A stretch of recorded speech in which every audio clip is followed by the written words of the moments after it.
Good evening everyone.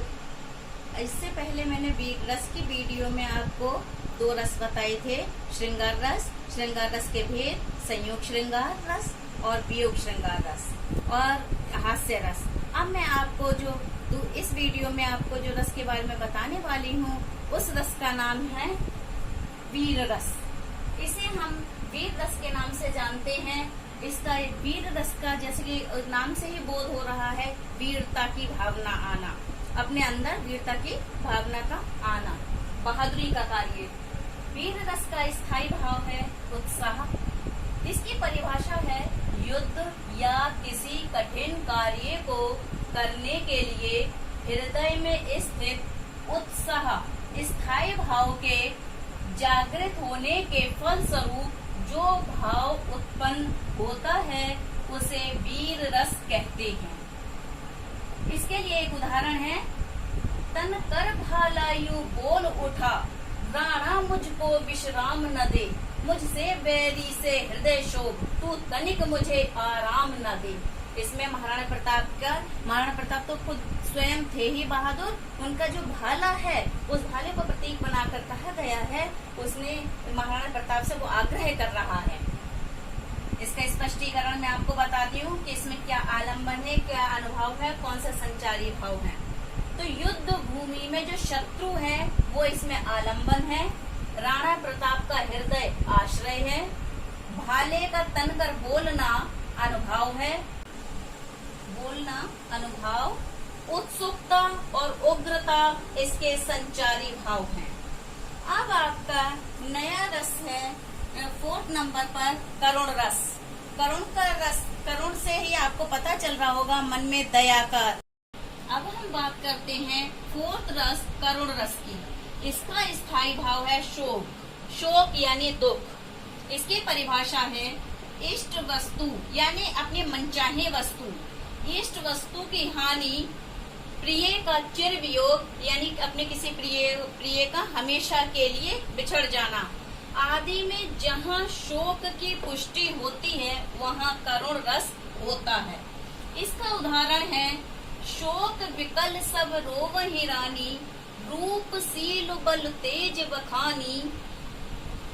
यहाँ पर आएगा आपका रूप सील बल तेज बखानी, करही बिलाप अनेक प्रकारा, परही भूमि तल बारही बारा। ये रामायण से लिया गया है। तुलसीदास जी की रामचरितमानस से ये चौपाई ली गई है। जब दशरथ जी मूर्छित होकर मृत हो जाते हैं, उनका स्वर्गवास हो जाता है, तो रानियां रो रही हैं। स्पष्टीकरण है इसका, आलम्बन है इसमें दशरथ, आश्रय है रानियां, राजा का रूप बल तेज आदि है उद्दीपन, और रोना विलाप करना है अनुभव, और स्मृति याद करना और मोह है संचारी भाव। करुण रस के बाद अब हम बात करते हैं रौद्र रस की।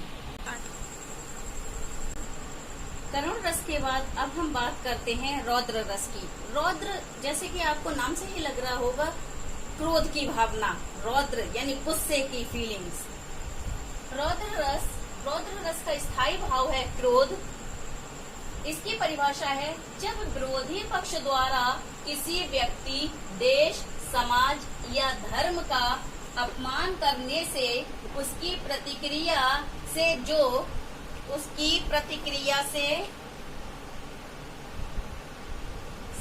जो क्रोध उत्पन्न होता है, उससे हृदय में रौद्र रस जागृत होता है। रौद्र यानी क्रोध। इसका उदाहरण है, एक दिन न्यूयॉर्क भी मेरी तरह हो जाएगा, जिसने मिटाया है मुझे वह भी मिटाया जाएगा। आज 2.5 लाख में कोई नहीं जीवित बचा, एक दिन न्यूयॉर्क में कोई नहीं बच पाएगा। ये सीन जब अमेरिका ने जापान के 2 नगर हिरोशिमा और नागासाकी पर बम डाले थे और वो बिल्कुल ही नष्ट हो गए थे दोनों ही शहर, तो कवि का हृदय बहुत ही विदीर्ण हो उठा है और कवि ने अपने इसमें विचार, अपना गुस्सा जाहिर किया है। तो इस प्रकार इसका स्पष्टीकरण है, नागासाकी और हिरोशिमा का ध्वंस जो बिल्कुल नष्ट हो चुके हैं शहर, वो इसके आलम्बन है। कवि हृदय और श्रोता आश्रय हैं। क्रोध आवेग इसके संचारी भाव हैं और उग्र वचन जो गुस्से वाले वचन हैं वो इसके अनुभव हैं। आइए अब चलते हैं हम नेक्स्ट भयानक रस की ओर। नया रस है आपका भयानक रस। भयानक से जैसा कि आपको पता चल रहा होगा कोई डरावनी चीज। इसकी परिभाषा है डरावनी वस्तु या घटना सुनने या शत्रु के विद्रोह आदि से भय की भावना जागृत होती है, तब हृदय में भयानक रस की उत्पत्ति होती है। किसी भयानक डरावनी हुई वस्तु को देखकर या किसी भी घटना को देखकर, जैसा कि इस उदाहरण के माध्यम से आप समझ सकते हैं। उदाहरण है इसका, एक और अजगरहि लखी, एक और मृगराय, विकल बटो ही बीच ही पर्यो मूर्छा खाए। यानी एक और कोई यात्री जा रहा है जंगल में, एक और अजगर है और दूसरी ओर उसे सिंह दिखाई दे रहा है, और ये देखकर जो बटोही है, यात्री है, उसका हृदय बड़ा ही बेचैन हो जाता है और वो डर की वजह से, भय की वजह से वो रास्ते में ही मूर्छित होकर गिर पड़ता है। अब हम नए रस बताते हैं आपके लिए। बात करते हैं बीभत्स रस की। बीभत्स जैसा कि नाम से ही ज्ञात हो रहा है, किसी घृणात्मक चीज, कोई घृणात्मक घिन वाली चीज को देख लेना। बीभत्स रस की परिभाषा है जहाँ किसी वस्तु या दृश्य को देखकर जुगुप्सा यानी घृणा का भाव जागृत हो, वहाँ बीभत्स रस होता है, किसी घिन वाली चीज को देखकर। उदाहरण, सिर पर बैठो काग, आंख तो खात निकारत, खींचत जीवन स्यार, अतहि आनंद उर धारत, गीत जांग को खोद खोद के मांस उपारत, सियान अंगुर निकाट काट के खात निकारत। इसका स्पष्टीकरण देखिए। यहाँ मुर्दे, मांस और शमशान का दृश्य आलंबन है। गिद्ध, सियार, कुत्ते द्वारा मांस का नोचना उद्दीपन है। राजा का इनके बारे में सोचना मोह एंड ग्लानि इसका संचारी भाव है। अब आते हैं नए रस पर, जो आपका 8वां रस है अद्भुत रस। अद्भुत से पता ही चल रहा होगा आश्चर्यजनक कोई चीज। जब किसी, इसकी परिभाषा है आश्चर्यजनक एवं विचित्र वस्तु के देखने व सुनने से जब आश्चर्य का बोध हो तब अद्भुत रस की उत्पत्ति होती है।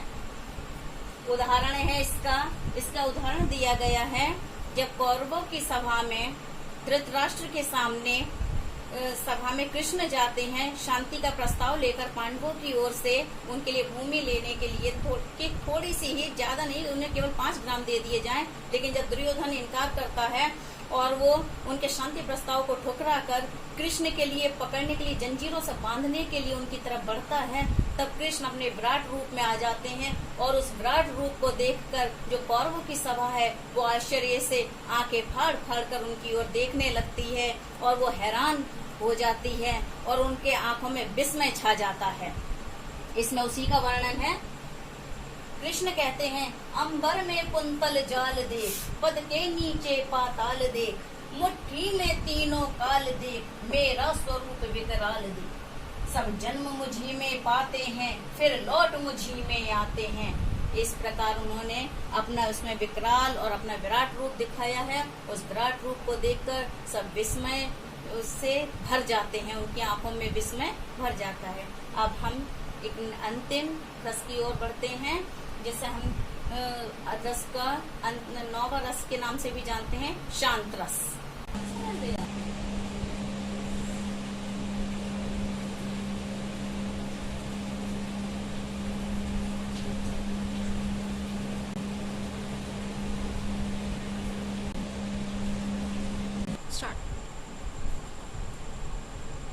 अब हम बात करते हैं 9वें रस की, जो कि रस में शांत रस, 9वां रस के नाम से भी जाना जाता है। इसका स्थायी भाव है निर्वेद। इसे आचार्य अभिनव गुप्त ने सर्वश्रेष्ठ रस माना है। इसकी परिभाषा है, जब संसार के प्रति वैराग्य का भाव मन में जागृत हो जाता है तब शांत रस की उत्पत्ति होती है। जब हमारे मन में किसी चीज के प्रति कोई मोह नहीं रह जाता है, हमारा संसार से मोह छूट जाता है, तो हमारे अंदर वैराग्य की भावना उत्पन्न हो जाती है। उदाहरण, इसका उदाहरण है, मेरो मन कहाँ अनंत सुख पावे। ये सूरदास जी का पद है। जैसे उड़ जहाज को पक्षी पुण्य जहाज। एक बार फिर से मैं लाइन दोहराती हूँ उदाहरण की, कि मेरो मन कहाँ अनंत सुख पावे, जैसे उड़ी जहाज को पक्षी पुण्य जहाज पर आवे। सूरदास प्रभु काम धेनु तज छेड़ी कौन दुहावे। स्पष्टीकरण, इसमें संसार की असारता, संसार से मोह भंग हो जाना, जहाज का पक्षी है उद्दीपन, कामधेनु और छेरी दुहाना, छेरी यानी बकरी दुहाना उद्दीपन है और धृति है इसका संचारी भाव। इसमें सूरदास जी ने बताया है कि मेरा मन कहीं भी सुख नहीं पा सकता है। जिस प्रकार जहाज का पक्षी होता है, उड़कर किसी भी स्थल की जमीन की तलाश में उड़ता है, लेकिन उसे जब कहीं आश्रय नहीं मिलता तो वो दोबारा से उसी जहाज पर आकर बैठता है, उसी प्रकार का मेरा मन है। सूरदास कहते हैं कि किसी कामधेनु को छोड़कर, जो मेरी सारी इच्छाओं को पूरे करने वाले प्रभु हैं, उन्हें छोड़कर बकरी को दूहने का कौन प्रयास करेगा। और इस प्रकार ये आपका अंतिम रस है। एक बार मैं फिर से रिपीट कर देती हूँ सारे रस और उनके स्थायी भावों को। यदि कहीं कुछ छूट गए हैं तो आप इसमें देख सकते हैं। 9 रस और उनके स्थायी भाव। पहला है आपका श्रृंगार रस। श्रृंगार रस का स्थायी भाव है रति। दूसरा है आपका हास्य रस। हास्य रस का स्थायी भाव हास। तीसरा है आपका वीर रस। वीर रस का स्थायी भाव है उत्साह। चौथा है आपका करुण रस। इसका स्थायी भाव है शोक। पांचवा है आपका रौद्र रस। इसका है स्थायी भाव क्रोध। विभत्स रस है, इसका स्थायी भाव जुगुप्सा। भयानक रस। भयानक रस का स्थायी भाव भय। अद्भुत रस, इसका स्थायी भाव है विस्मय। शांत रस, इसका स्थायी भाव है निर्वीर।